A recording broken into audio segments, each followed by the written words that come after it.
bunch of misfits I ever said either. Good morning, Misfits. You are tuning into another episode of the Misfit Podcast. On today's episode, we will go over our horrendous Super Bowl predictions. We'll be obviously a week behind because of recording. Talk a little bit about Fittest of the Coast, go through our open programming schedule, what you can expect on our Hatchet and Masters programs, and then a little bit about what your path will look like as a Hatchet or Masters athlete for the rest of the season. Before we get into that, as always, we start with live chat. Hunter, Seb, what's going on? I bought the irons. Yeah, you did.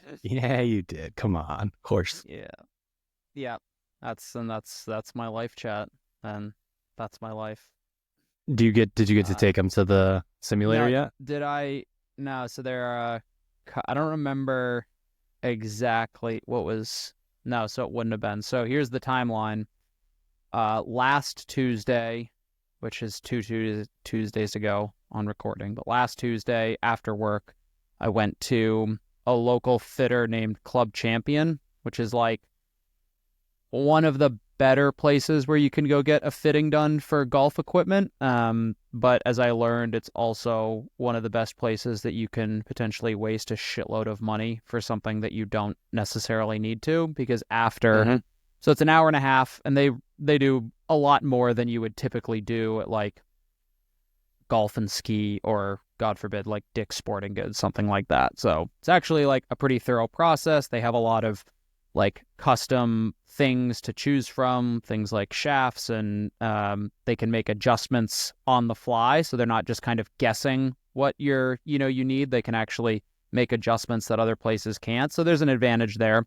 At the end of it, the dude's printing off the purchase order, which I have not committed to, but is printing off the purchase order.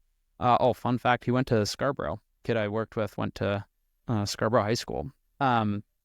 How old? Which, for the listeners, I think he was 2013, so he's even younger than Fuck me. off. Yeah.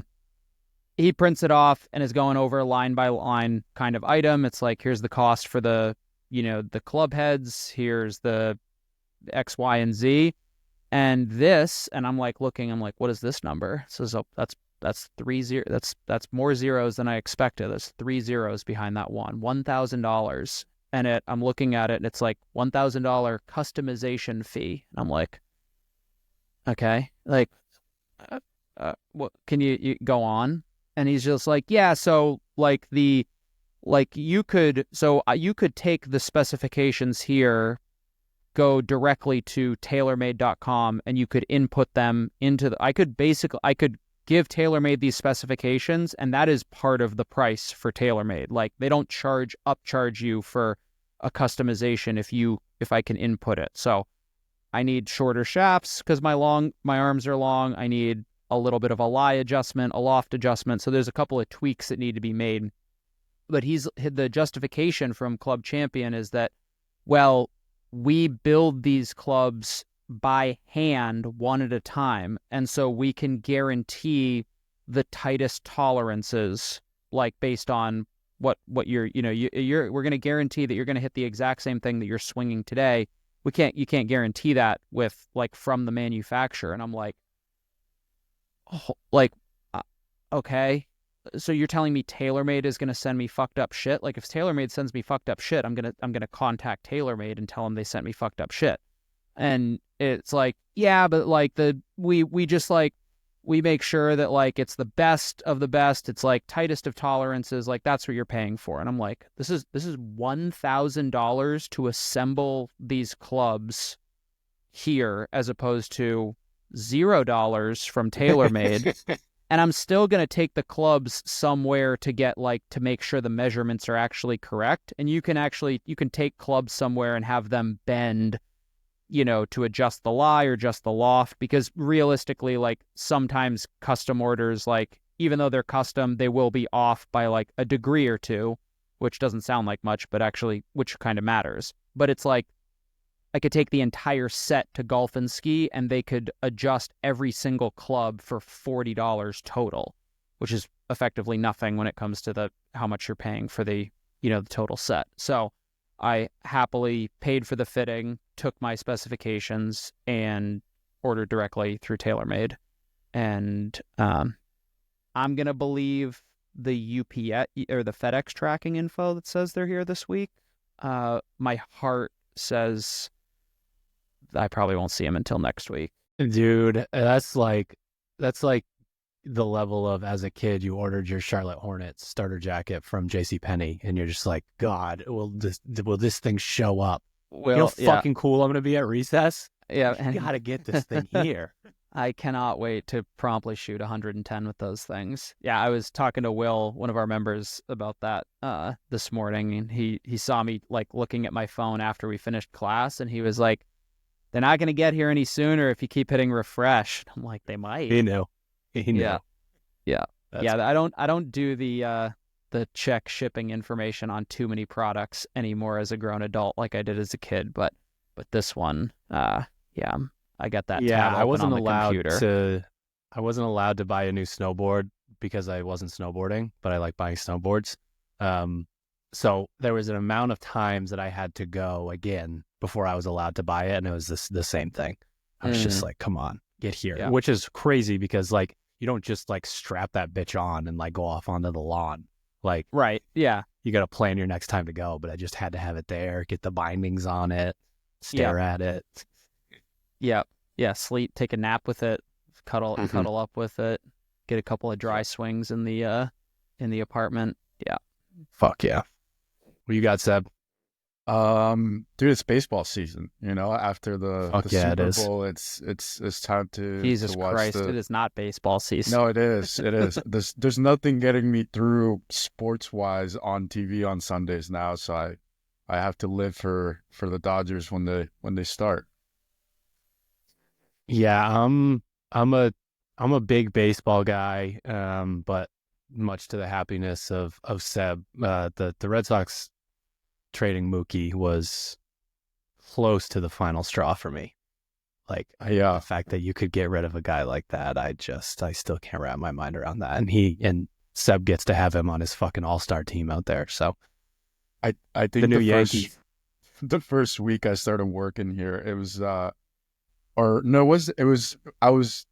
hadn't started, but we were talking about the World Series because it was about to start, and you're like, just so you know, I'm rooting for the Dodgers because like I hate the Yankees. And I was like, cool. And then at some point you're like, but you owe me your life for Mookie Betts, and I was like, oh, dude, it's like I do, but you know,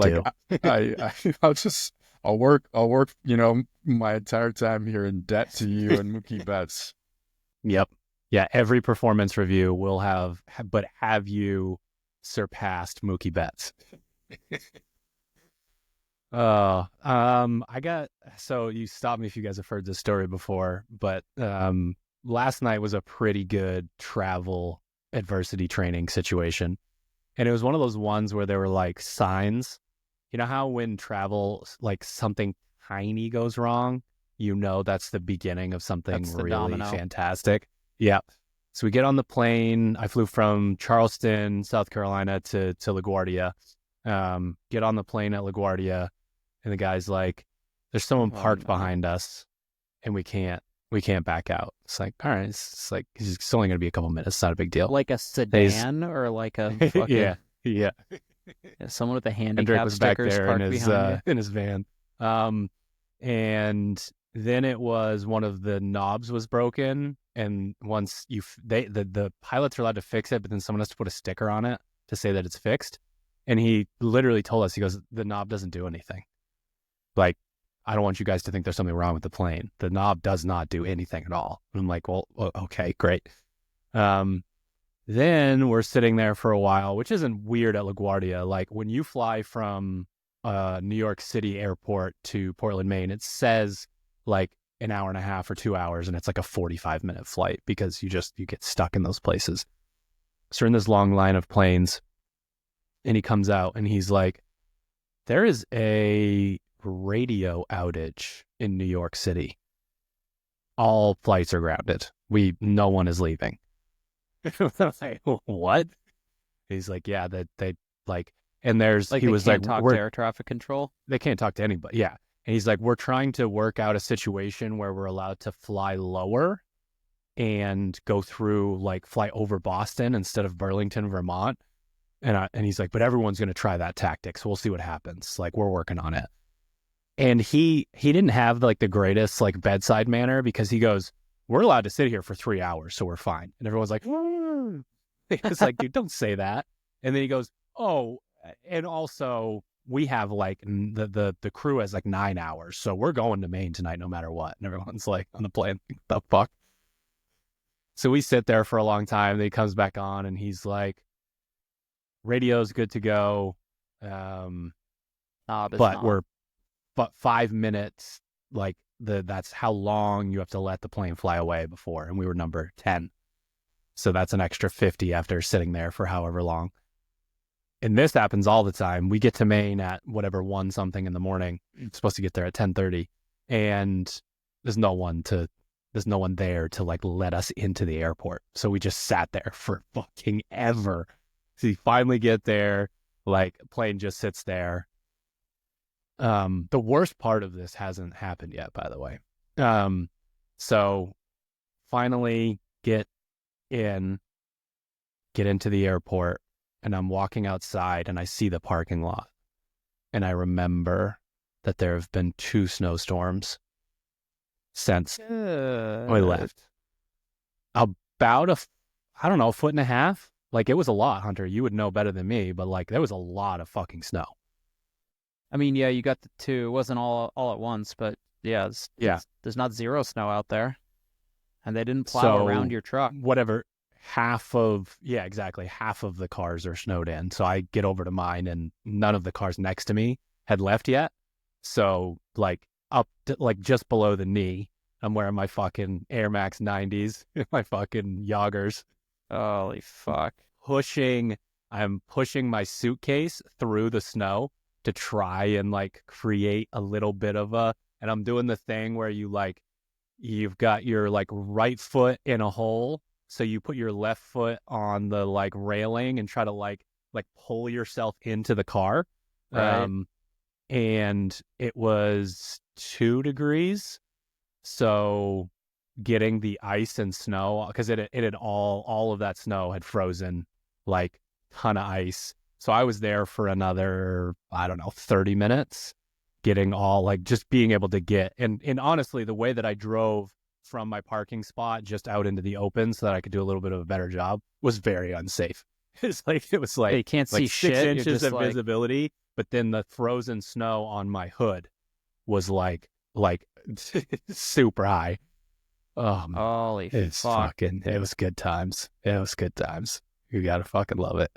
I don't understand. What do you mean they locked the airport? Like, yep, no one's coming.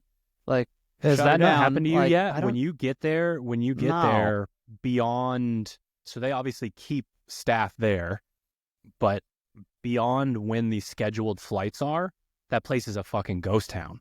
So like, yeah, I know if multiple situations like that happen, there's no one to bring the jet bridge out or to wave you in or any of that shit.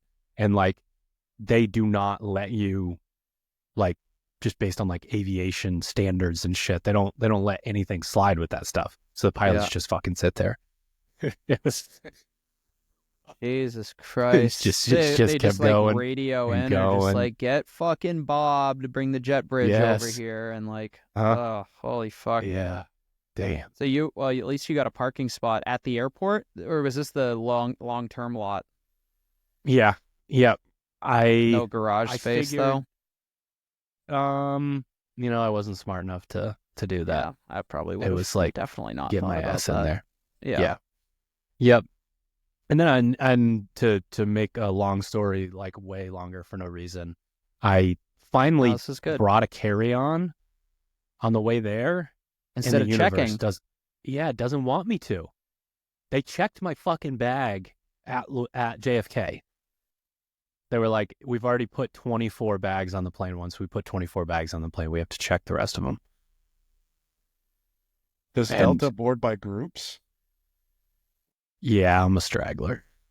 See, I didn't know, like, that's part of the game. If you want to carry on, Not big you gotta enough be to ready. stuff under You your... gotta be ready. You gotta be ready to rock. Nah. No, dude, fucking Hunter goes full Marine mode. He shows up in a fucking ninja suit with a baklava over his head. He's not holding anything. He's like, yeah, I have everything I need. You're like, the fuck? You're going away for a month and you've got a backpack? I do not fuck with checked bags. Like, I just don't trust it. I don't know why. I just assume it's not going to get there. It's going to take 6 hours for it to spit out at the airport. That it gets not fucking with it. Pulling it out last night and being able to leave immediately to then fill my shoes with snow and ice was nice. That was nice because, like, that moment, because for the listeners, when you fly into Portland, Maine, if you don't want to spend $1,000 for a flight to fucking Charleston, you get in at 11 or 12 p.m. every fucking time. So being able to, like, that brought me back around a little, but on the way there, I was pissed. And part of the reason I was pissed is because the woman who was explaining it to me wouldn't respond to me. I think she had had enough of human beings that day. I was like, so I can't just go see if there's a thing. And she just stared at me. She didn't say a word. I was like, what? Why isn't she responding to me? The guy's like, I don't fucking know. Like, all right, good stuff. Love this. Butter and rice. Oh, Jesus. You guys are too polite. I just walk in when they're like, there's no more room. I was gonna say, if there isn't, like, I'll give it back. Yeah, I'm not. Yeah, you don't have an option. Like, you're not taking my bag. Like, that's not how this works. Like, I'm always like, I'm a binary guy. I'm either very polite or a real fucking problem. And I haven't been a real problem in a very long time. I was a real problem for the first, like, 16, 17 years of my life. So I've put enough of that out into the universe. So I'm, like, extremely polite, but I can be, if I'm nudged over the edge, I think I'd probably end up on fucking TMZ or something. I'm similar, but I'm reversed. I was very not a problem for the first 18 years of my life. So as I've gotten older, there's a problem by default, and if you're nice to him, he'll be nice back. Correct. Yeah, basically. That's kind of how it works. Oh, that's good. I love that. Boys, we didn't do so well in our Super Bowl predictions. That big ouchie, boys. Big ouchie for... that was fucking I actually rough. Watched most of the game, too. Yeah, you chose the wrong one to watch. I mean, there was, like... There's some, if you're a football person or you like watching offensive and defensive line play, like, some of that was great, but just like 34-0 in the Super Bowl. It's like, ugh, really? I was on the fucking gram. I'm fucking sitting in my hotel bed just scrolling, like, okay, cool.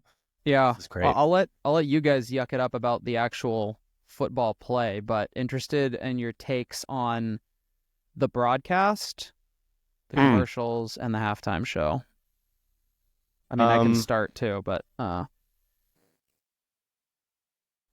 don't know. I wasn't as engaged because of how the game went. I feel like the commercials didn't hold my attention that well. There were a couple of them where I, like, chuckled a little bit. But part of what I'm doing is texting other degenerate gamblers during the break. The broadcast, I felt like, was fine. What you really could tell that Brady liked what was happening. You really could tell that it's like this right here will be known as the greatest, at least shorter term dynasty ever. And then he's just like, turns out this guy sucks. So yeah, he fucking... There was a vibe for sure. Shit. Yeah. Through and the then occasional, the halftime show, yeah, I'm either the exact right or wrong person to talk to about this. I fucking love Kung Fu Kenny, and I felt like that halftime show was for me. Right? So, like... Who is Kung Fu Kenny? Is that Kendrick Lamar nickname? Okay. Yeah. Like... CeeLo Green. It honestly felt like the performance was for me and other people who, like, for instance, he played mostly stuff from GNX, which semifinals prep was written with GNX on loop. So, like, yeah, I don't even know if I can get into on here. There's some political elements attached to this, and there were some takes online that were so fucking funny to me, just because of like, all I'll say is you people are way too fucking predictable. It bores the hell out of me. Like you fall in like party line in every possible scenario that you can. So to see the responses from certain people was not surprising to me at all, and just further cements my like, do you have a single like brain cell that is, you personally control, or do you need your opinions given from other people? Here's what I will say for the general public. I don't know why they never turn their fucking microphones up. And it happens almost every year. Like, I'm sitting there, my wife likes the halftime show. I normally tell her like, hey, you need to be rooting for, Travis Kelce anytime touchdown, things of that nature. I try to keep her involved. And I just feel like I remember so many times in the last like 5 years, what did they say? Like, can they turn the mic up in relation to the music? So that was a little bit of a problem.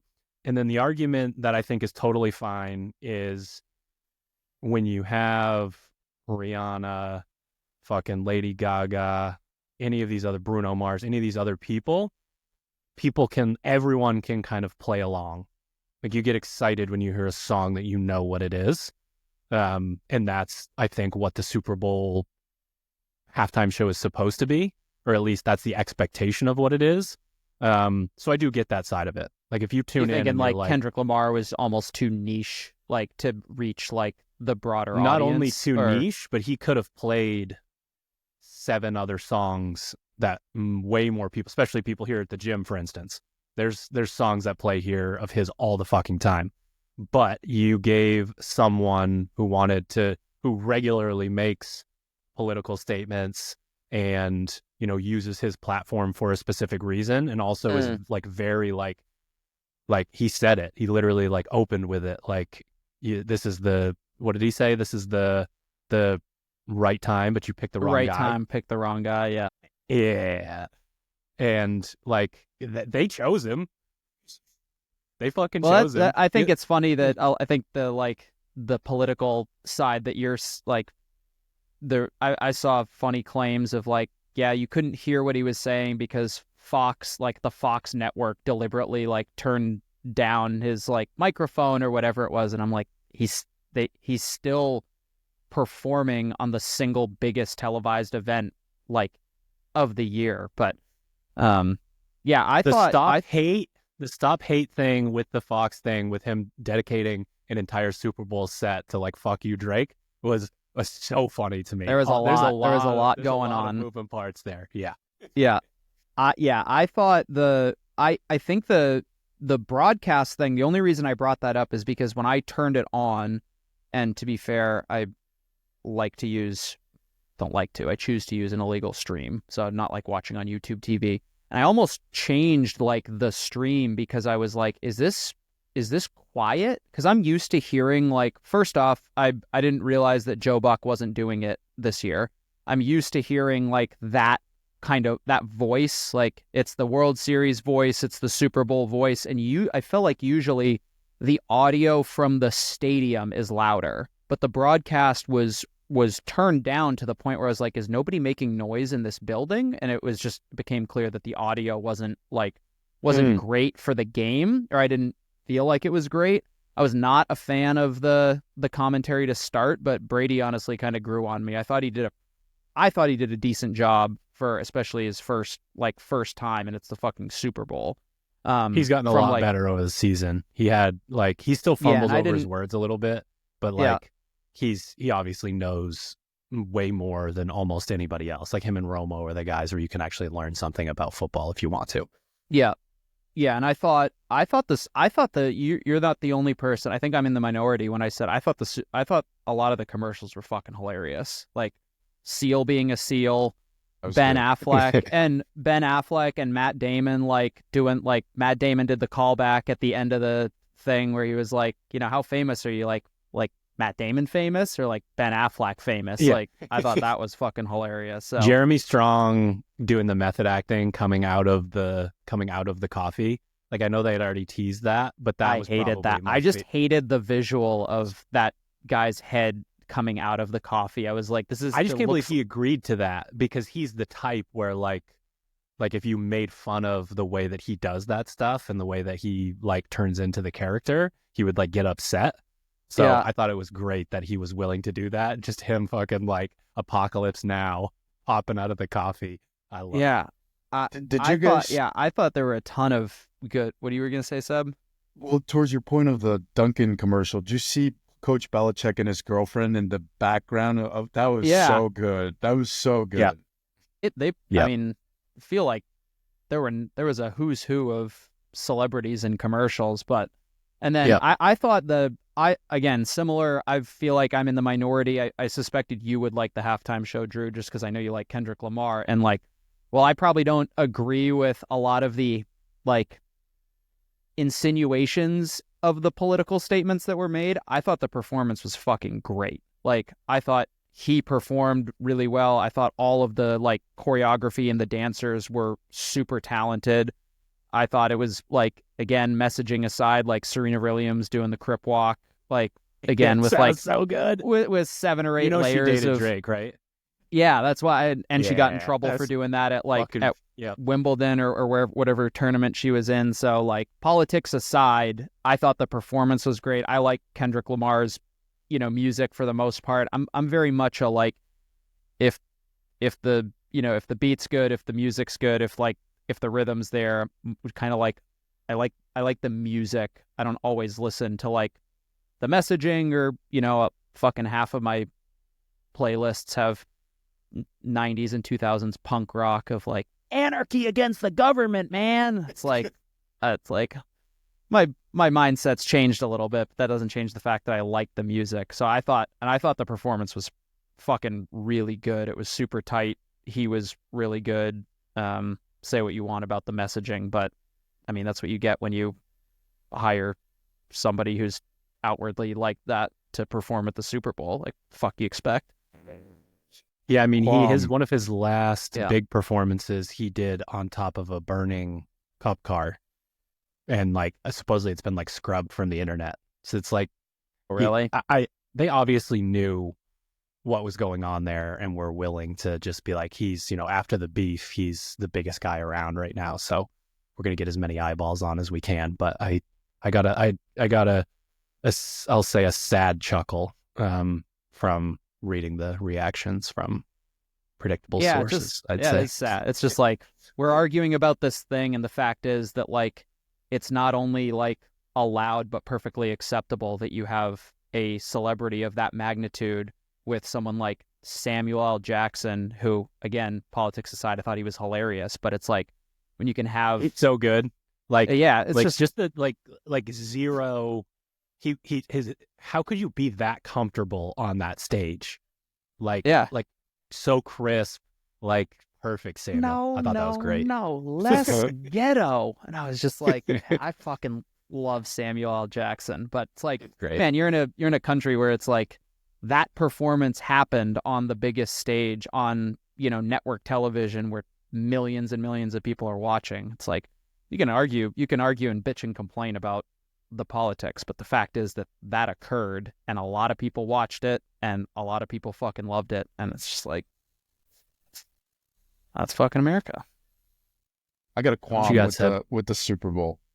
From a graphics perspective, the score bug, dude. Like, That was weird. That took me a minute. What?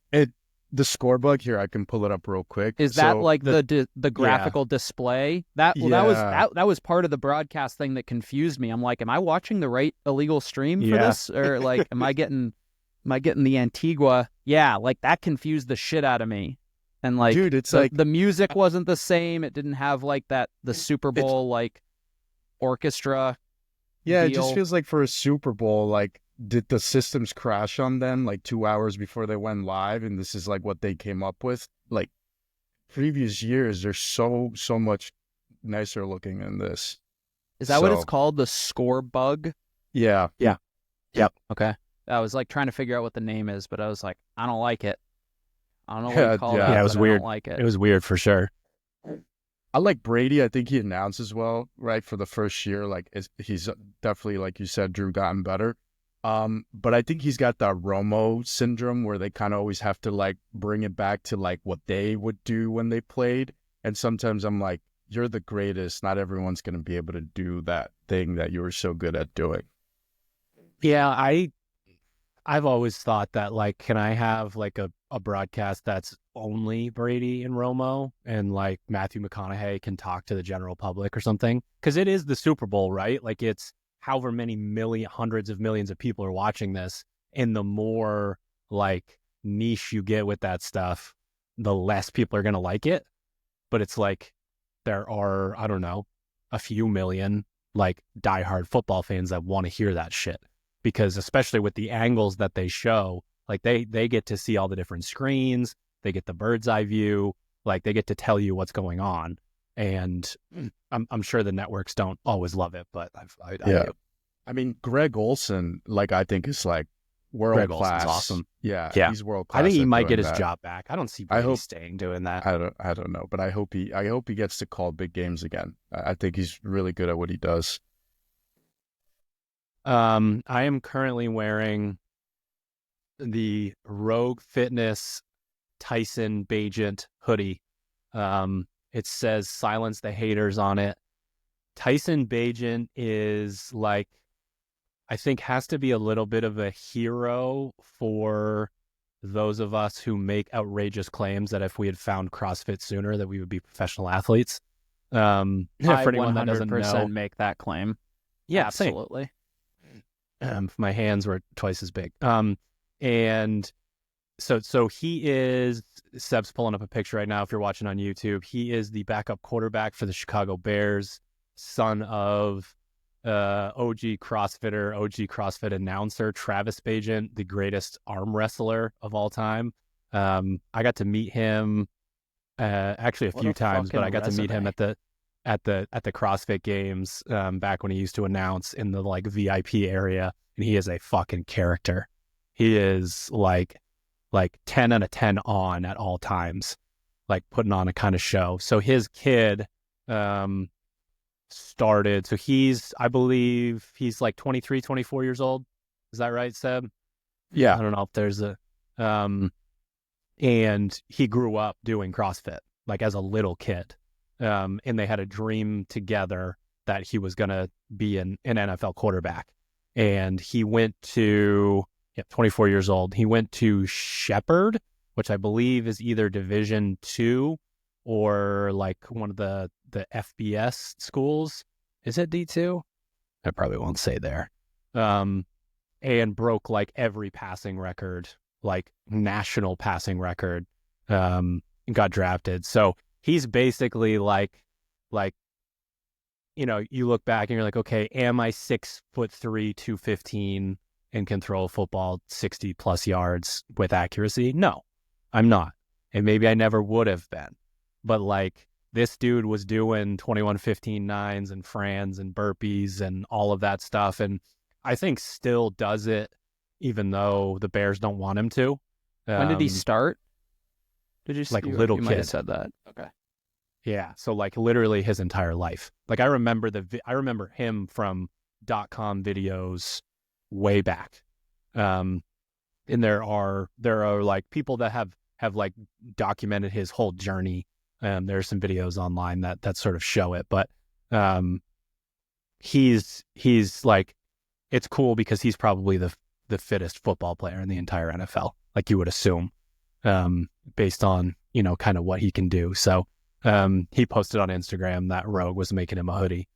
And I was like, dude, I gotta have it. He's like he's like all the way up on that pedestal of like, see, I fucking told you. I told you I don't have the genetics of the greatest arm wrestler ever again, nor am I 6'3". But it just You might hit that puts growth out spurt. hope. I'm still hoping for it. Right? It's coming. I can feel it. Fittest of the Coast recap. This was a extremely well-run competition. This is like reminded me of Hunter if we ran a major competition but didn't have other jobs.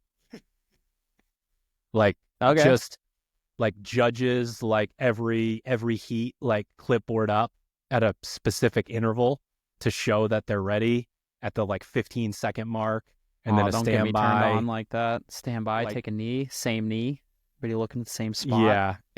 Yeah, it was extremely impressive the way that they ran the competition. Lot Who of ran attention to detail. I mean, I think I might have met the person. I don't know. Yeah, I don't know if didn't it's know like if it an was affiliate down there. It's just a few dudes. Kyle Oland, It's this dude. the yes. director. Yes. And he's right there too. So like the swim event, I think he was the one announcing the like, get back in the pool. Like you've got your 1 minute reset. When one of our athletes had a question at check-in, he was right there, shook everybody's hand. So really impressed with the way that the competition was run. And I started there, and I don't blame one competition for the epidemic, but can we get longer workouts anywhere that isn't the CrossFit Games? And can we get workouts that don't have a ton of pulling gymnastics, or a competition that's just solely predicated on like grip muscle endurance? Now, one of the things that we've said on here before that is really important is, in a vacuum, there's nothing wrong with that programming. Maybe the no long workout is a problem. But way back, regionals used to bounce back and forth from these like polarizing programming styles. And I felt like it was really cool because if you paid too close attention to the previous year's programming at regionals and locked in on that for the next year, you would be in trouble at the following one. Like I remember, I believe if I have my years correct, I think it was like 2012 was super heavy. And then 2013 was like literally almost a body weight like competition. It was crazy. It was just, yeah, it wasn't the dumbbell year. Yeah, that was after. And what was cool about that is you were brought back as a programmer to hit your energy systems, use variance, hit all the lifts. We're not trying to guess if it's going to be a snatch or a clean and jerk or whatever. Like you need to have your athletes ready for anything. And it was a very good lesson, I think, for a lot of people, just sort of like how the open was. Like pre-open, if you were around in CrossFit, too many competitions were pistol, muscle up, like short workout, super heavy, because it was fun to watch. Like it was, that sort of thing. And then the open rolls around, and the very first open workout was very much like, you better have your gas tank in fucking order. So there were lessons sort of sprinkled into the way that you should program. Recently, the amount of short to medium workouts and pulling gymnastics in competitions just blows my mind. Like very little pressing, oftentimes not enough of an opportunity to show off potentially how strong you are, and or what to me is more important is the lack of the long workout. Now, from a logistics standpoint, I don't know if there's a specific reason, like, hey, we're not going to do a 20-minute workout because that's 20 minutes multiplied across 30 divisions or something like that, and that adds too much time. But they're just like, the workouts were not like, one of the things I wondered is if they thought the swim workout was going to be longer, but that was only in the pro division. That had a 17-minute time cap. That was a 4 to 6 minute workout for almost every athlete. So the longest time really cap I see after that is 13 minutes. It's like 17-minute time cap for the swim, and then longest other was 13. And then they capped 6-minute. almost every athlete in the muscle up devil's press lunge workout. I do understand the time cap being a little aggressive on a workout like that, because do you want to leave athletes out on the floor that can't do muscle ups or Right. or move the, the 70s and the 50s on the devil's press is pretty heavy. So the programming, again, in a vacuum, I don't want to go at these people, especially after them putting on a good competition, but it's like we gotta involve just a lot all of of- muscle overloady type movement. It really the last three just events felt were like just fucking muscle stamina. Yeah. Yep. And honestly, even event 2, and we can get into a little bit of how to not make that, like at the higher levels, that's not a muscle endurance workout at all. Yeah. But one of the things that was really interesting to talk with athletes about was the ramifications of, so I'm going to pull up. Hunter, do you have event 2 up? Yeah, I I'm going do. to read what that is. 4 rounds for time, 200-meter run, 6 snatches, 185/125, 3 rope climbs to 15 feet, 13-minute time cap. It was a good workout for sure. Like it was a really good workout. Gnarly gas tank test for the elite. Well, so here's what's interesting. The pro division, I didn't watch any of the men, but the entire heat for both, round 1, 2 minutes, round 2, 2.5 minutes. Which, like, obviously... Are they running outside runners? No, there was definitely a little bit of that, Just like having to kind of weave your way through a little, how sometimes they have to do that inside. Yeah. That's tough for 200 meters. In a lot of workouts like this, because muscle endurance does become involved, you do have to run hard at the beginning because you just don't get that back. You don't get that time back. But 30 seconds, a 30-second difference in split on a 200 is not the same as, talking about like Helen or something like that, where you've got to go run for, 90 seconds to 2 minutes, that kind of thing. So, one ramification here that was very obvious to me was when you are frantic and the rope isn't the exact same one that you use, and maybe you're not taking the time to chalk up, or you don't have the hidden chalk, in your shirt or your shorts or whatever. If you don't climb that rope efficiently and you're going to do 5 to 6 events in 2 days, you're actually making the rest of those muscle endurance workouts significantly harder by trashing your grip and your forearm in that first workout, because you've got so much pulling going on the rest of the competition, basically all pulling for the most part. And I just thought it was interesting to watch. A lot of the athletes, like we see across the board and we really try to work on with people, were climbing that rope inefficiently. And under that level of intensity, when it's so challenging to clear waist at that heart rate, you can put a lot of poison in those forearms climbing that rope the wrong way, or, over pulling in your snatch, that sort of thing. And it was definitely something that I saw. I think a lot of the athletes were surprised at how they felt, because a lot of times when you test workouts, you test them in a vacuum. You're not testing them all, sort of jammed together like that, and they go a little bit differently than you would expect, right? Yeah. Like one workout, full 24 hours rest or 48 hours rest before you do it again, that sort of deal. So that was something that was interesting to me. But yeah, it was again, super well run competition. And this is like across the board. Like I was talking to another coach about this, of like a super high level athlete, like top 10 in the world, and they're not fantastic at pulling. And they're like, it's just everywhere we go. It's like every competition we go to, it's just pull.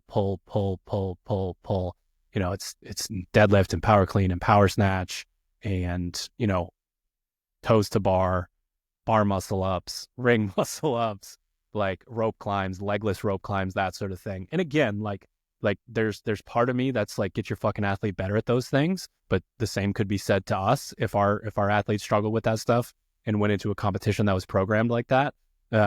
And they should be ready for the years where it does skew in that direction. I just don't like that it seems to always be skewing in that direction. Like, I need events that show off how fit you are. Like, that has to be such a large part of what these things should be. And I like the skills to be there, to be part of the test, but for them to completely take over like that can be a little bit of a bummer when you see that trend being like other people see how, event A, B, or C programs, and they're like, oh, that's how I'm supposed to program. Like, that's what this should look like. So, yeah, I don't have a whole lot to add on that other than just kind of looking at the events themselves, and you get a pretty good idea of where the limiting factor is.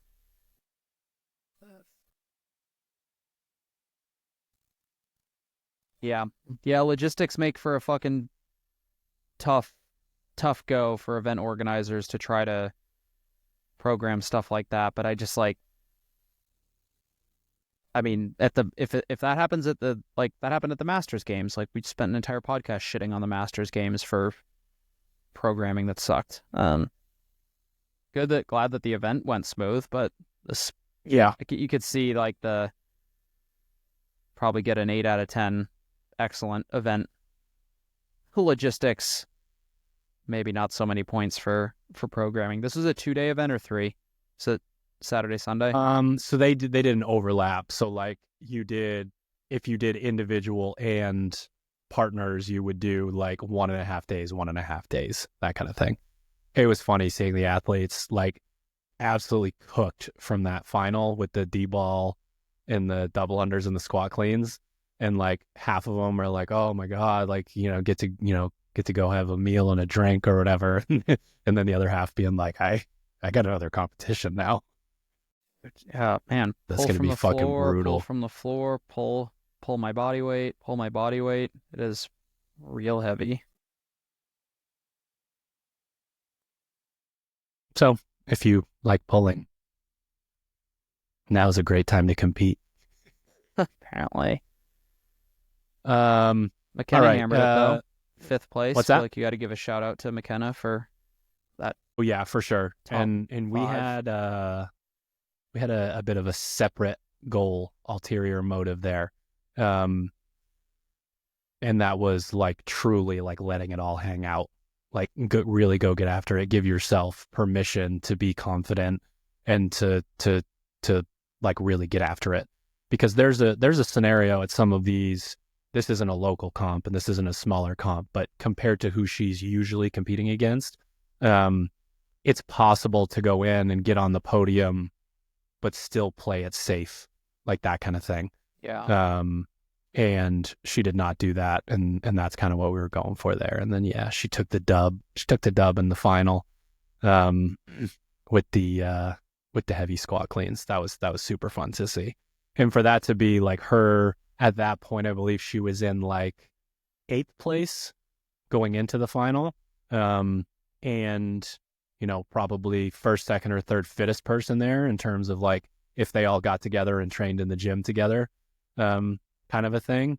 But obviously there's a whole nother aspect of going out and putting it together on the floor. So for that to be the final and her to feel like good enough to stomp the gas pedal was like very telling. And then big shout out to Paige's remote athlete, Peyton. She took 1st overall in her division and her first like bigger competition, which was great to see. We joked around a little bit after. She's the kind of person who like has the nerves before and then goes and like wins the event. So she was in 1st place overall and she had just had another great event, and I walked into the back to give her a high five, and it looked like the look on her face was more like she was in last.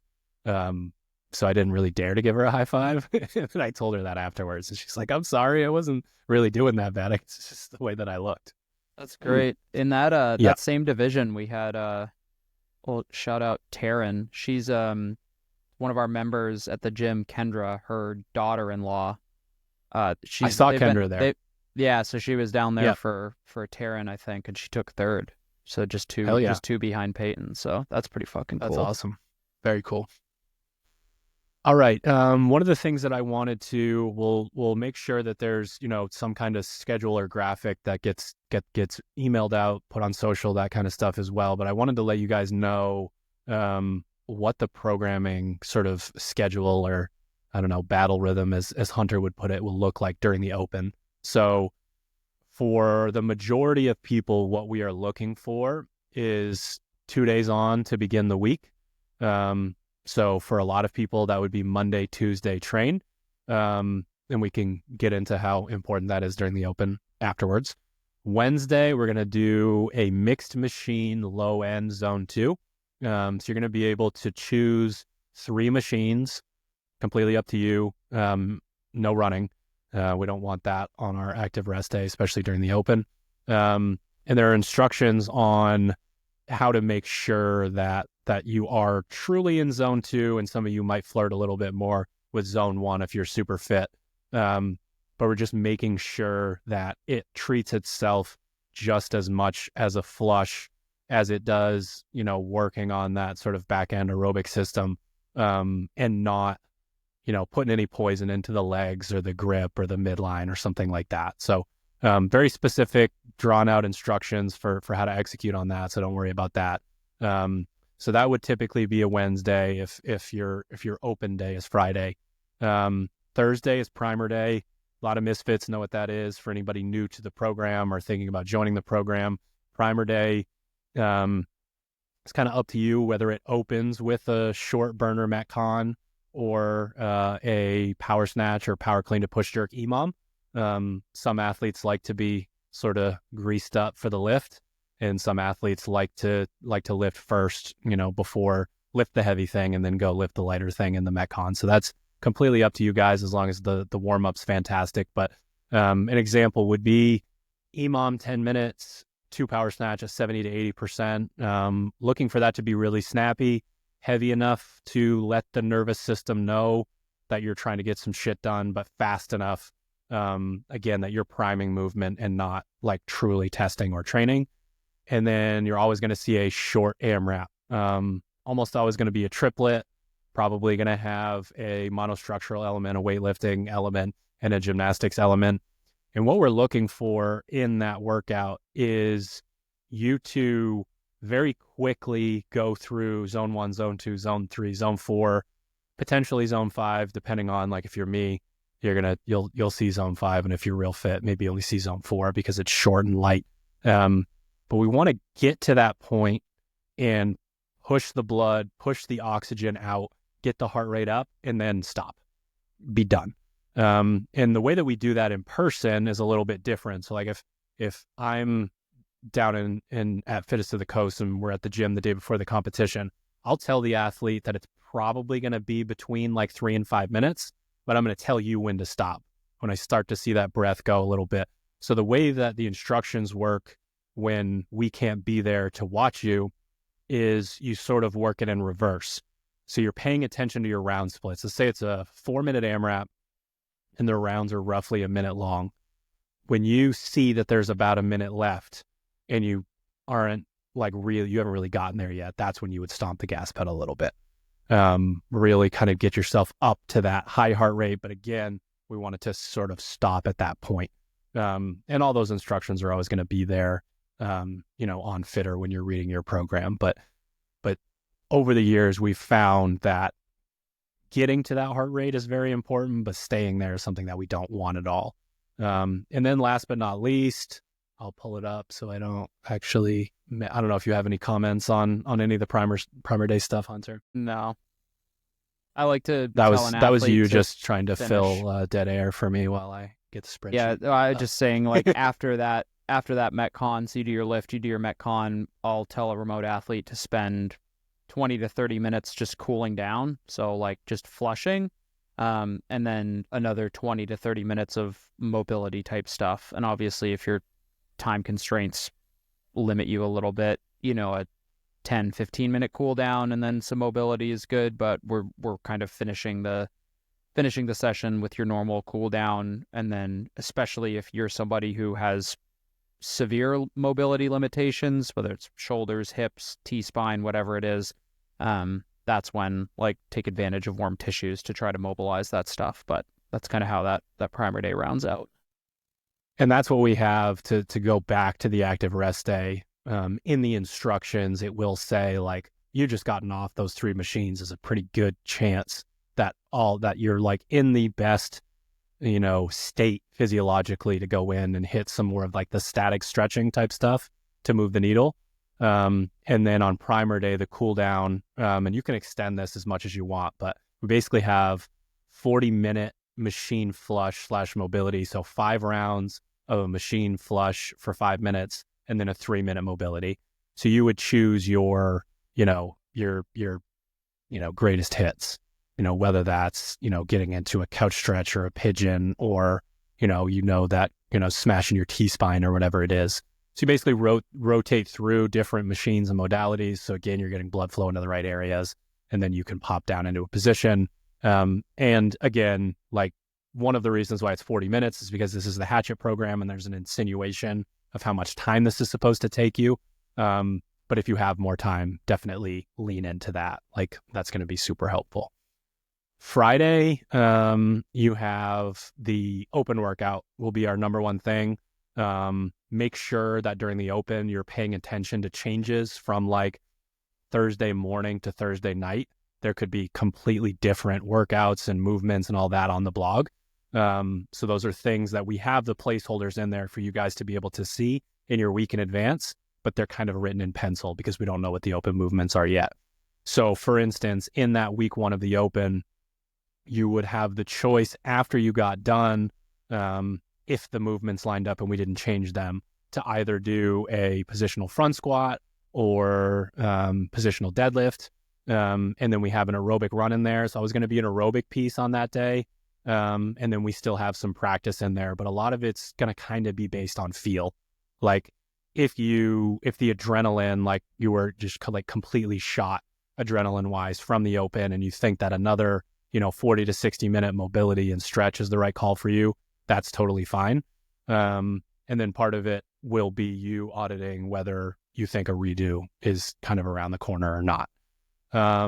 Saturdays, super straightforward. You'll have the opportunity to do 1 lift in 2 conditioning pieces and a practice thing. Anyone listening, example of practice, 6 rounds for quality, 1 smooth set of bar muscle ups, row 250 meters to flush, 1 smooth set of farmers step ups, row 250 meters to flush. It's a way to get movement exposure under low intensity. But back to the beginning of the conversation, these Monday, Tuesday, and Saturday, if that is your rhythm, are incredibly important. We've seen it for years. We've seen it basically since the beginning of the open. People get scared to train during this period of time. They don't want to breathe heavy. They don't want to lift heavy. They don't want to do, a muscle endurance piece, that kind of thing. And unfortunately, it would be very obvious to any coach or athlete that if you just sort of mailed it in and took it easy and didn't do much for 3 weeks, at the end of those 3 weeks, you wouldn't be at peak performance, right? Like when we're training, there are these weird pockets of the right intensity and volume that could be right smack in the middle of a phase where you feel the best. It's almost never, after a big chunk of rest or at the very beginning of a phase, that sort of thing. So we really try to harp on, and we'll talk about it during the open. We'll continue to have these conversations. But like, I would say at the very least 3 days a week, trying to pretend like you're just going in and doing your thing like you normally would is incredibly important to keep you in a state where you can execute on the workouts for 3 weeks straight. Yeah, I think you just have to remember, especially when it comes to like considering extra volume, like after that open workout, it's a very small portion of misfits, I would say, that like rate to do additional work after the open workout. Like part of it is like, if you've got the juice to do additional volume in the open workout, either one of 2 things is true. You didn't go hard enough in the open workout, or for a fact that the open is almost irrelevant for you. You do your workout and then you need to treat Friday kind of like a training day because your Super Bowl, is not until online semifinals. So I would generally err on the side of like, do the open workout, get a good cool down in, get a good flush in. Best case scenario, that was the best you got. You're not going to improve, and then you've got a whole another week of training to work through before the next open workout, or you made a strategic mistake or something like that. You're thinking forward toward a redo on Sunday or Monday, whatever day of your schedule works for you. When a remote athlete comes to you and says, I need to do, maybe they're overseas, I need to do the workout on Thursday, or I need to do the workout on Saturday because that's when our gym does it, like that kind of thing. What sort of advice do you have, or how do you adjust the structure? Yeah, I just try to shift it to be the same. You can kind of back plan. We have an article too, Seb. We could publish that, but just back plan. So it's like the day that you have, say, Saturday's your open workout, that means Friday's your primer day, that means Thursday is your mixed machine low end zone 2 day, and the previous 2 days are training. So just shift the schedule by the day, back plan off of the open workout. Don't just do a wholesale swap of, Friday for Saturday or something like that. And it's very obvious what to do, I think, when you have a schedule like that in weeks 2 and 3. It can be a little weird in week 1 because you're like, what do I do on kind of the Monday and the Tuesday? Yeah. There's one gap day that's weird in there. That's what Discord is for. Like, let us know what your plan is. We'll sanity check it for you. Discord.gg/Misfit Athletics. That's where you can talk to other Misfits, get signed up, chat with us about this stuff. So that's what the open program schedule looks like. So I don't want anyone to be alarmed when they see their active rest day is on Wednesday. Something that we've been doing for years, but just wanted to give people a little bit of a heads up.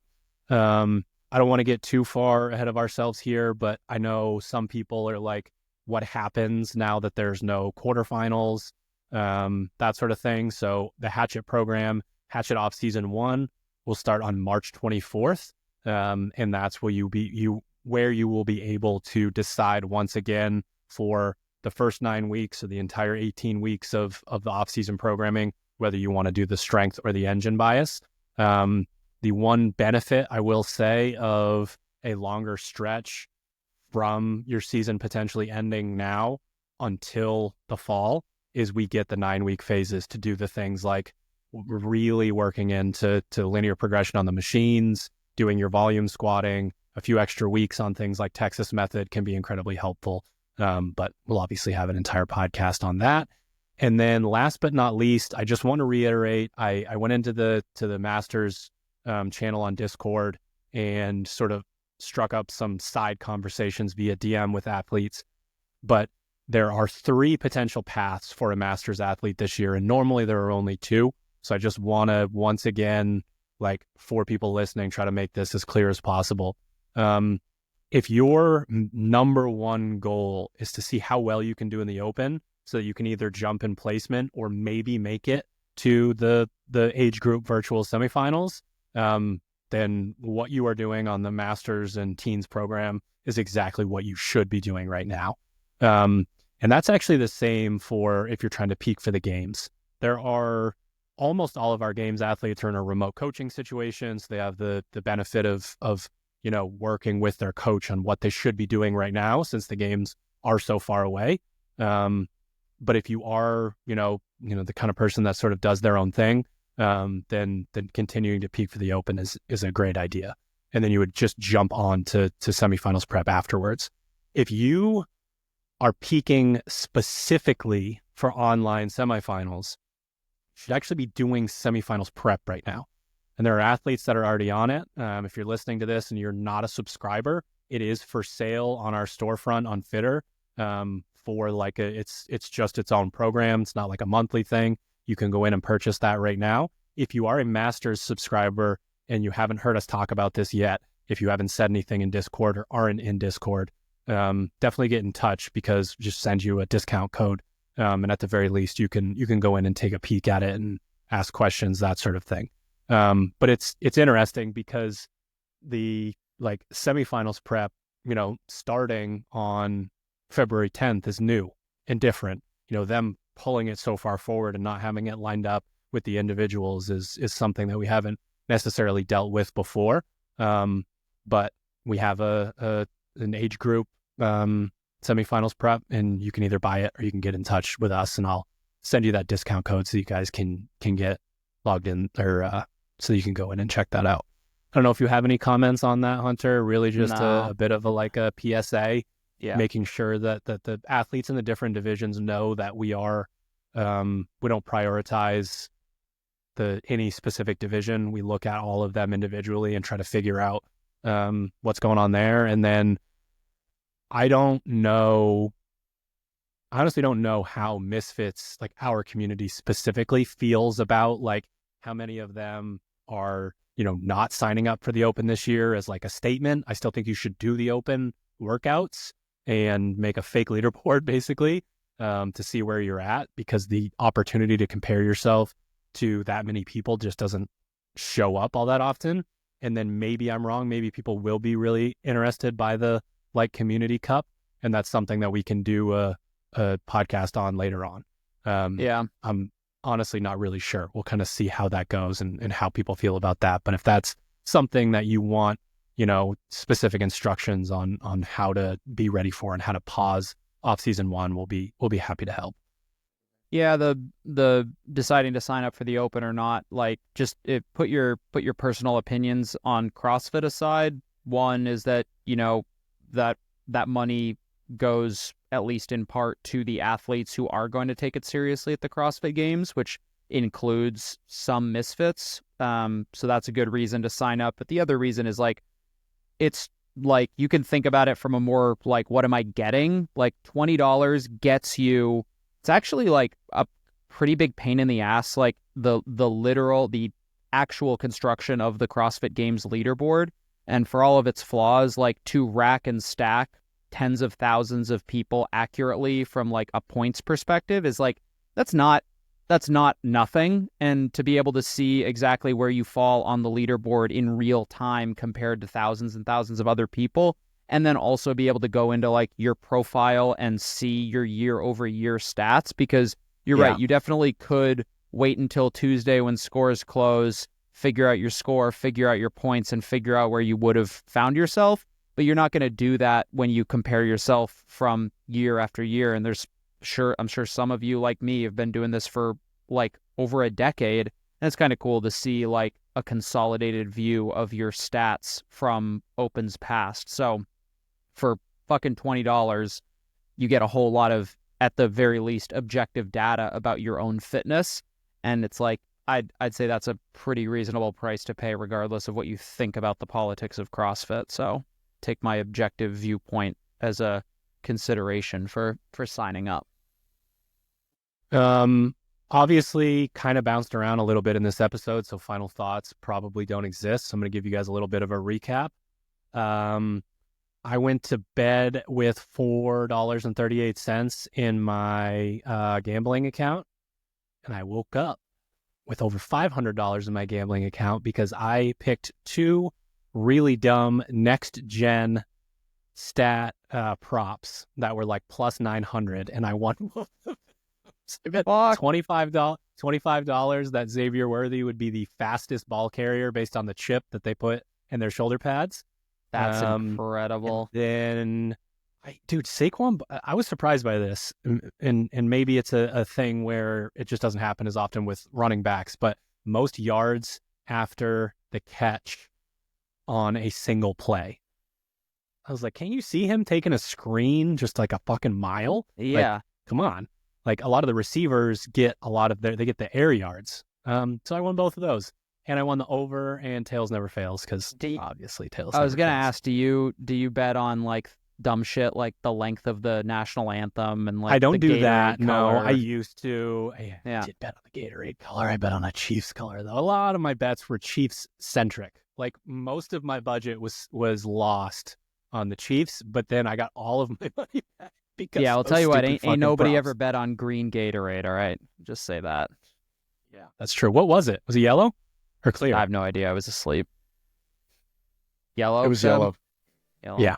Yeah, that makes sense. If I thought the Eagles were going to win, I would have chosen that, especially because Lane Johnson told podcast that I listened to that their favorite flavor is yellow. So it's like, hell yeah. Fittest of the Coast, you guys are awesome. That was a fantastic competition. I would love to program it next year. Just kind of, putting that out there.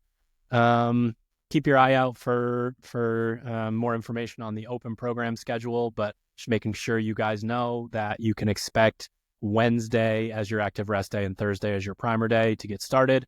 Hatchet OS1 starts March 24th. It will be 9 weeks long. There will be 2 off-season 9-week chunks, which is cool. And then if you are looking for Masters semifinals prep, that is for sale on Fitter right now. Or if you are already a subscriber, that is free. If you send me a message, I will get you that discount code. That's all I got, boys. We did it. Woo! Thank you for tuning in to another episode of the Misfit Podcast. You can head to teammisfit.com to get signed up for our affiliate programming. 2 weeks for free on StreamFit, SugarWOD, Push Press, or you can get signed up directly on our website. And of course, misfitathletics.com or the link in bio on any of our socials to get signed up for the programming that we talked about today. See you next week. Later.